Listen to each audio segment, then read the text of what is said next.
We're back with Tim O'Brien. The new album is He Walked On, and you just heard El Commodore. Tim, you tell quite a few stories on this album. We already talked a little bit about John Lewis. You also tell a story from the perspective of Madison Jefferson, who was a black man born as a result of a relationship, a bit of an imbalanced one, between Thomas Jefferson and his slave Sally Hemings. And you also, maybe this isn't so surprising on a folky bluegrass album, but tell a story from the perspective of folks killed in a mining disaster. So when you went and created this collection of stories and songs, how conscious was it for you to sort of work in voices and perspectives and stories from people who we don't always hear from in the folk and bluegrass world? Well, I think it's important to imagine yourself in other people's places. You can't really understand what they're going through until you kind of imagine it. And so you mentioned El Commodore. That was a result of my partner Jan and I visiting the southern border at Nogales, on both sides of the border, seeing how they were dealing with it on the north side as well as on the south side. And you know, when you see the people so hopeful on the south side trying to, you know, they've endured great hardship in order to get to the border, and then they also have the giant question of whether they'll make it across, and then they'll, you know, build a life from there.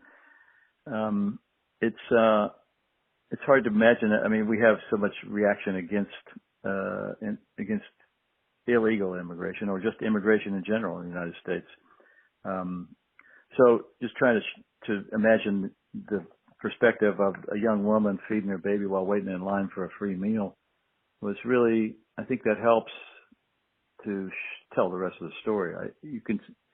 I kind of know, and most of the people that I relate to and you know, see on the road are fans of a certain kind of music. It's a certain demographic. I don't play to a lot of people of color. But I think it does behoove us to consider those perspectives. And the same with, you know, a guy plowing a sod with a team of horses, or somebody working in a mine, and when, you know, a mine accident widow, or you know, it's the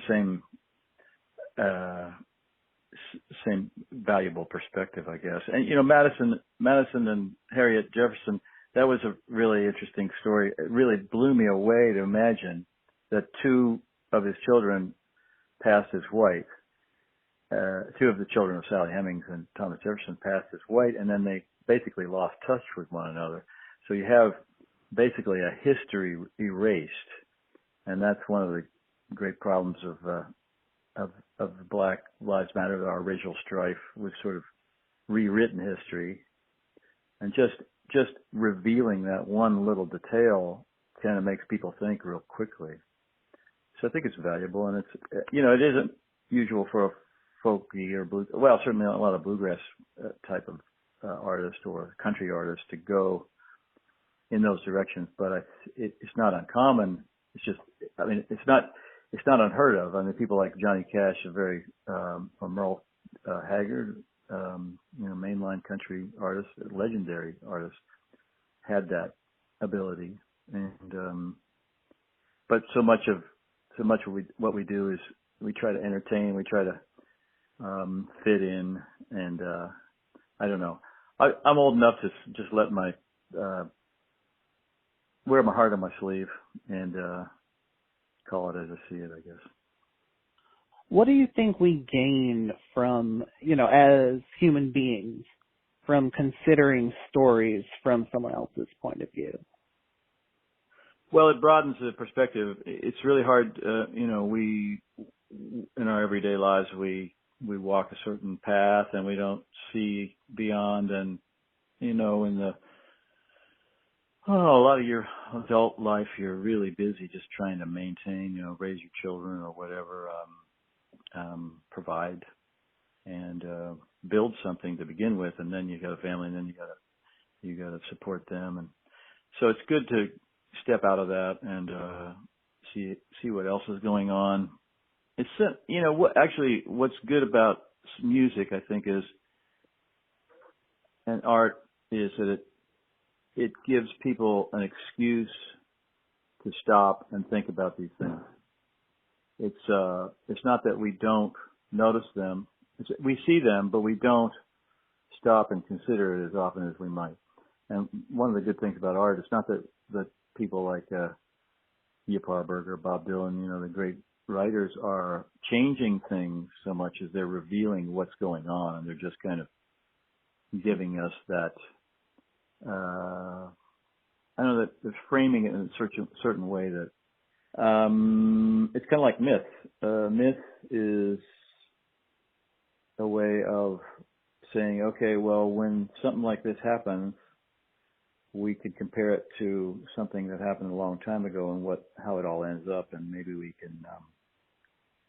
can learn from it. We can also see that it's possible to go on.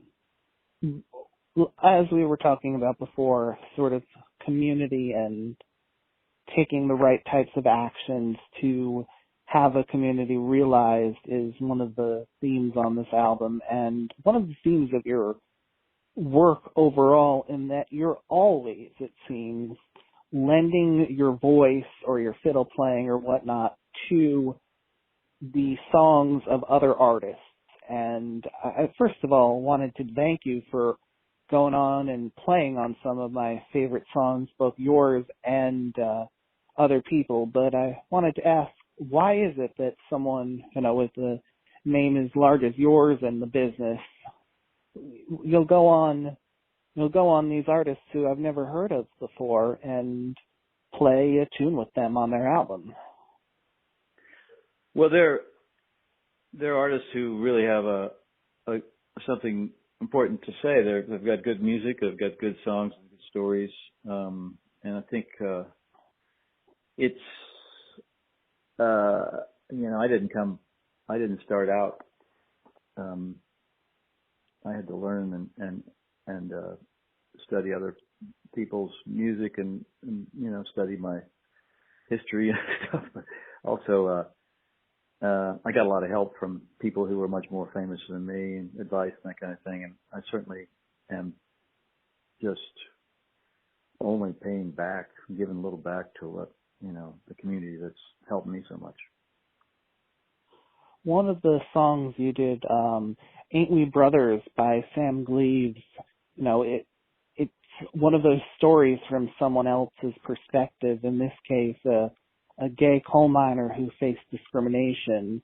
A very, very good song, very important song for me, and I wanted to share that, play that, and thank you for being on it. And I also wanted to ask you, is there any song that you want to share that you went on someone else's album, someone else's song, and wanted to help them out and want their message to be heard? I'm trying to think of anybody with a message. It does occur to me. I did a thing with Jerry Douglas. He asked me to sing something on his record, and instead of picking the song for me, he said, "Do you have any ideas?" And